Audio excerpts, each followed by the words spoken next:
Bom, gente, vou falar um pouquinho com vocês hoje a respeito de Eros e filosofia. Bom, essa aula aqui, na verdade, essa fala, foca muito na questão do amor. O amor carnal, o amor assim, a dois, vamos dizer, o amor na filosofia. Que é um tema muito desafiador pelo seguinte motivo. Na antiguidade clássica, havia uma compreensão do que era a paixão, e a paixão ela era associada à irracionalidade, ao contrário da sapiência, ou melhor dizendo, que é racional, e também ao contrário da simples amizade, a filia. Afinal, as amizades seriam racionais, enquanto que as paixões acabariam sendo mais irracionais. No entanto, temos o exemplo de Platão, aqui hoje, que entendia no amor como sendo possível no sentido de ser um sumo bem, ou seja, um amor que ultrapassasse as barreiras do físico, do espírito e atingisse um nível absoluto que independia no caso do amor carnal, independia também da afinidade entre personalidades, enfim, o que acaba levando duas pessoas a não só se envolverem sexualmente, vamos dizer, mas também se envolverem em um relacionamento, teria que ter uma afinidade em espírito, mas que atingisse o nível do amor absoluto, o amor perfeito. E seria esse o amor platônico correto. A gente tem uma ideia de um amor platônico associado àquela idealização da pessoa amada, sem a necessidade de tê-la fisicamente. Não é isso que o Platão dizia. Ele entendia o amor, logo o amor platônico, como aquele amor que atingisse esse nível do sumo bem, que atingisse, vamos dizer assim, um mundo inteligível, fosse do mundo inteligível e não somente do mundo sensível, ok? É um tanto, instigante, vamos dizer assim, essa reflexão de algo que é até mencionado como irracional, que não pertence à razão. Os gregos, de uma forma geral, eles preferiam a racionalidade, preferiam o logos, melhor dizendo, e o Platão se arriscou nessa questão que envolvia o amor, não é? Até compreendendo que os estágios iniciais, o físico e somente o espírito, seriam estágios ainda incompletos do sumo bem, e se ele atinge o sumo bem, é bom lembrar que ele não é mais irracional, no sentido de desejo, simples e feito. O simples desejo, ele é irracional, o espírito está associado à afinidade, mas assim, de colocar o amor no mundo inteligível, sendo que a relação carnal passava uma impressão, assim, a dois, de ser somente ligado a sentimento, a emoção, a paixão, e logo sendo mais irracional. Não é à toa que esses temas relacionados ao amor, eles são muito frequentes na literatura e também na filosofia. E é interessante até mesmo a gente fazer algumas reflexões, citando aqui um pouquinho o Michel de Montaigne. Michel de Montaigne, pensador francês do Renascimento, um pouco do final do Renascimento, e ele até mesmo entendia que um casal deveriam atingir uma amizade marital. Interessante essa palavra, amizade marital. Ou seja, uma amizade de casal, porque realmente as pessoas, o desejo, a continuidade do relacionamento chega a uma fase de superação, chega a uma fase que as pessoas acabam se enjoando ou caindo numa rotina, num cotidiano em que não se tem mais aquele sentimento de estar apaixonado, que é muito comum no início do relacionamento. E tinha como, vamos dizer assim, solução, a compreensão de que se você atinge a amizade marital, você é mais feliz. Lembrando também que no Renascimento, ainda os relacionamentos eles eram por conveniência. Mesmo as pessoas que não se casavam, casamento arranjado, eram casamentos um tanto de conveniência, uma conveniência familiar, uma conveniência de aquilo que me é mais confortável, me é mais viável. Lembrando que eu sou da opinião que os casamentos ainda têm alguma conveniência, porque a gente não se casa com qualquer um. Mesmo gostando muito de uma pessoa, essas pessoas são difíceis.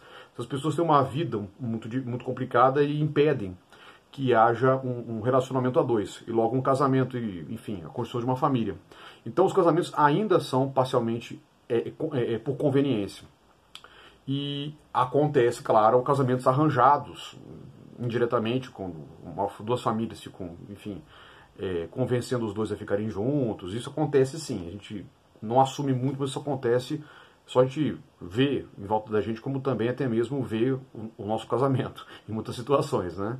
Bom, uma outra coisa importante, é bom lembrar que a noção de amor romântico, que é muito forte hoje em dia, o romantismo com certeza é uma corrente literária, vamos dizer assim, um movimento muito amplo, que está além da literatura, também está nas artes, está na história, está até mesmo na própria filosofia, que ele não acabou, ele ainda existe.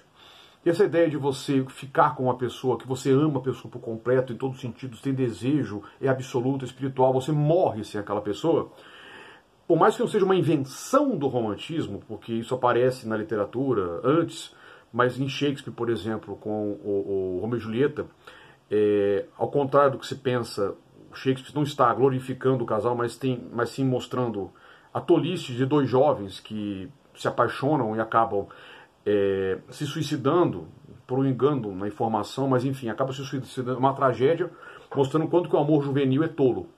No romantismo, essa ideia, essa força do amor completo em relação ao outro é muito comum.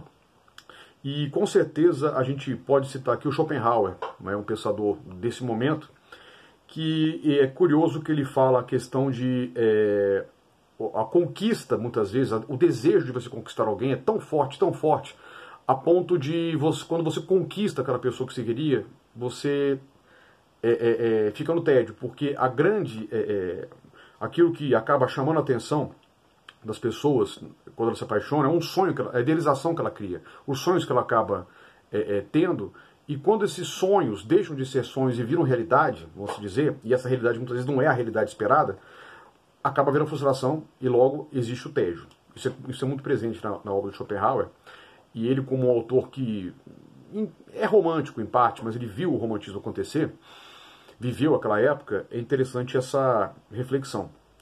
É bom lembrar que, atualmente, a gente vê, como é que fala, um momento do século XX, século XXI, de certas... eu vejo um certo cansaço, né, dessas discussões, dessas reflexões, e curiosamente, cansaço no seguinte sentido, tanto arrastado essa reflexão sobre o amor hoje em dia, e as reflexões são múltiplas no amor, na filosofia, que não me cabe aqui dizer tudo agora, porque a gente vai demorar muito. Mas assim, o que eu gostaria de frisar é o seguinte, curiosamente, logo após o amor romântico, no século XX, nós temos situações novas que acabam interferindo nesses relacionamentos a dois, como a questão que envolve a liberdade feminina.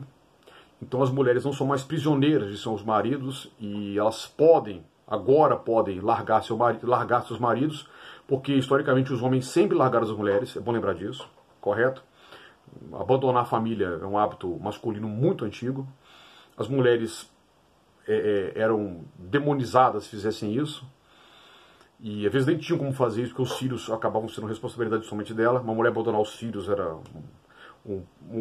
não acontecia isso com homens, com ela era muito mais grave. Mas assim, e divórcios que independem dos filhos também, é claro. Hoje em dia os casais podem se divorciar, mas dividem a guarda das crianças, enfim, tem a questão da pensão alimentícia. E também mulheres e também a ideia de que os casamentos não são mais eternos por uma moralidade já. Você pode ficar com uma pessoa, não dá certo, fica com outra. Mas também existe uma situação curiosa que a gente vê assim, até que ponto certos casais que se separaram porque não se sentiam mais apaixonados estavam não mais apaixonados assim. Até que ponto esse amor acabou. A gente vê essas situações curiosas de casais que separam, mas aí depois começam a namorar de novo. Eu conheço casos assim de ex-marido e ex-mulher que continuam tendo alguma coisa. Vários assim eu conheci. Talvez porque não eram para ter se divorciado. E talvez porque até mesmo o recado do Montaigne lhes fez falta. Ou seja, e a amizade marital? Ou seja, talvez existia essa amizade marital e que ela não foi, e que ela foi dispensada em função de uma impulsividade uma impulsividade de não sentir mais a paixão e logo pedir a separação, querer a separação. Bom, Então, fala que eu fiz aqui foi mais sobre essa reflexão sobre Eros e filosofia. É um tema aberto, é um tema que eu estou aqui fazendo um resumo do resumo do resumo. Mas fica aí a dica para a gente poder se interessar, para quem tem interesse pelo tema. Lembrando que, é claro que, até porque nós temos o exemplo da Grécia, essa relação a dois, ela independe da heterossexualidade, vamos dizer assim. A gente pode jogar essa mesma discussão numa relação homoafetiva. Não há problema em relação a isso. Tudo bem? Grande abraço.